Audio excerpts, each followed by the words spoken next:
Welcome back to Where is the Money? So the money is not with our budget. If you thought the price for everything was high already in 2026, just wait. We are just getting started, my friend. With the geopolitical climate getting worse, adding to an already existing strain on the economy, them tariff prices that he baked in last year is now coming to reality on our budget. Now even Fox News is warning people of massive price increases for 2026. I just saw an article about it like 2 or 3 days ago. Of course, they won't say why, but we already know why. The reason why we didn't quite see those massive price increases over the past 6 months that all of those Nobel Prize winning economists were warning us were going to happen due to tariffs, this administration's economic policies, isn't because the experts were wrong. It's because even the corporations of America had their doubts about if these tariffs were going to last because Sir Flip-Flop changed his mind every 5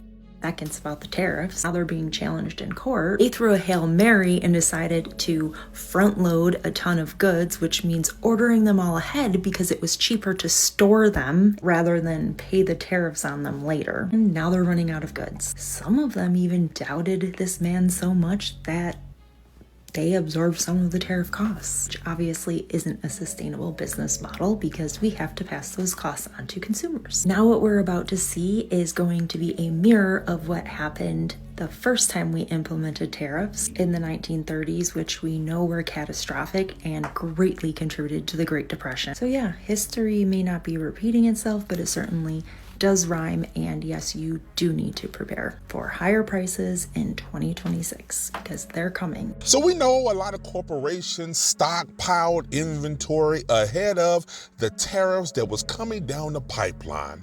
But those supplies are now drying out.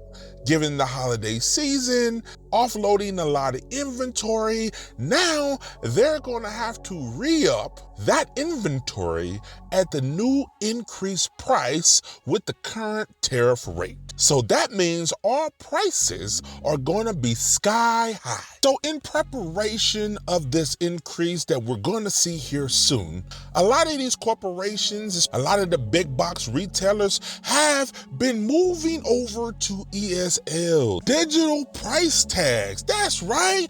We don't want you to know what the price is because we can change that. They like the ability to be able to milk out more margins with your necessity to buy things when you're in the store. In order to do that real time, we switched over to digital price tags to adjust if we need to charge you more today and charge you more tomorrow, and do all of that real time without any additional labor costs. So the way they're gonna set this up is they're gonna adjust this real time. Sometimes it could fluctuate hundreds of times a day on certain prices. We don't know. All we know is they removed the physical tags, switched to digital tags, not to help us. Hey, we've been in 2026 20 minutes.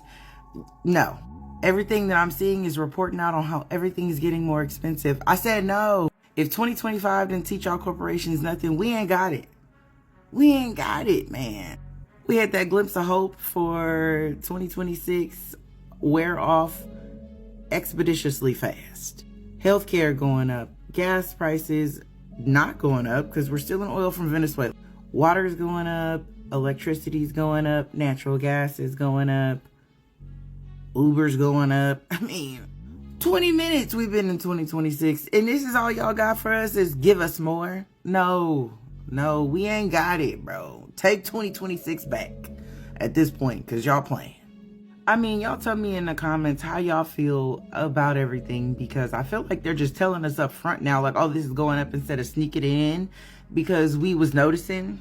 I don't feel better with them telling me up front that I'm going to have to be paying more money on everything and I'm not making more money and everybody else who's making more money than me is not paying that. We just passed that law to help data centers. Data centers is the reason why we have higher water, higher energy costs. Like,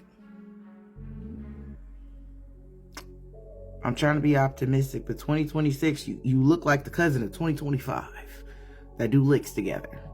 I ain't got it. So I don't know where these corporations think we're going to get all this extra money, that they're going to keep increasing every single thing we need in life. But a lot of people is stressing like, listen, I don't got it. People end up buying less and only sticking to necessities. Now, of course, I'm only talking about, majority of the working class, not the top 5-10% that is totally fine financially. So the obvious question is, what does Congress got to say about this?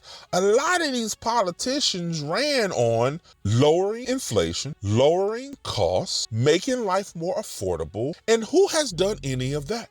People still don't have health care because Republicans let the ACA tax credits expire.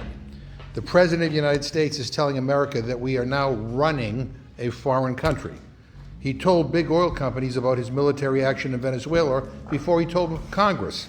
And his top advisors are on TV melting down when asked simple questions about what the hell is going on here.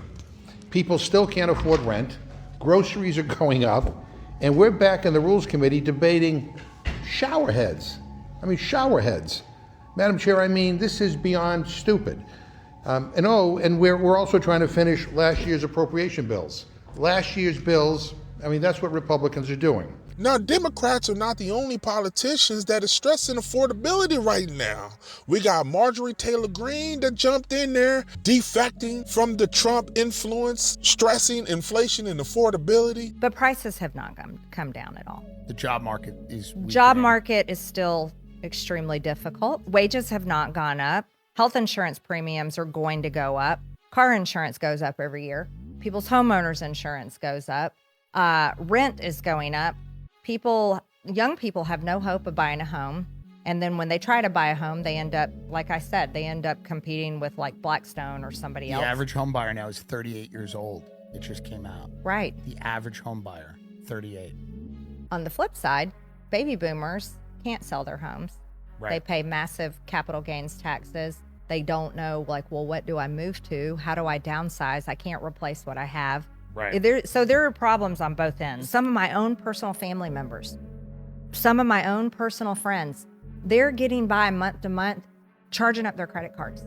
I don't know. I think we're in for a rough 2026 with the cost of everything. Hold on to your budgets. It's gonna get interesting. Put your comments below. Let's talk about it. This is Where Is the Money? Talk to you soon. At some point, the basic economics really matter. And they matter because, not that it's bad that rich people are getting richer, it's bad that everyone else is getting poorer. And it's especially bad that young people can't afford homes. Let me just put a very precise point on this.